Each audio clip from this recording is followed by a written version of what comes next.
what couples in crisis need is a little bit different than what the standard traditional counseling model is looking for in terms of, well, we have some problems and we want to improve some areas. We want to improve our communication. There's things we want to work on. That's very different than being in a situation where the relationship is on the brink and maybe your spouse is leaning out, or maybe both of you are feeling really hopeless. So what I always say is really just forget about traditional couples counseling if you're in crisis in your marriage, because everybody whose marriage is in crisis will say, we need to get counseling, we need marriage therapy. And that puts people in a bind, because if your spouse doesn't want to join you, then you really can't be seen, right? Because the model of couples counseling requires that both people are participating equally, and both people have to have clarity and certainty. Yes, we want to be here. Yes, I want to fight for this marriage. But it might be that one person isn't sure.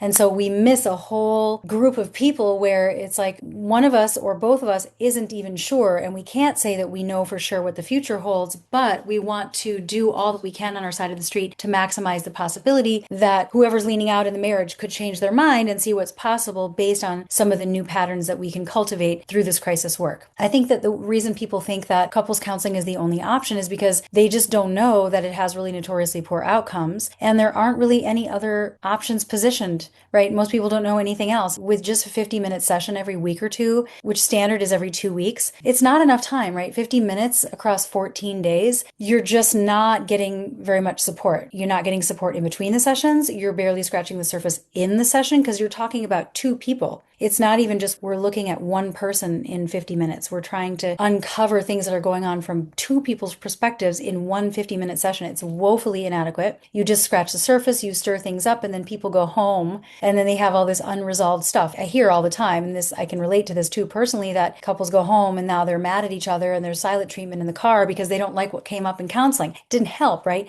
Now they go home and they're disconnected. They're either going to fight about it or they're going to retreat and be in shutdown until their next session. Or they'll kind of just put it under the rug, wait a couple days, things are kind of normal, then they have another argument, and now we're unpacking that in the next session. And we just really never get to the heart of the matter.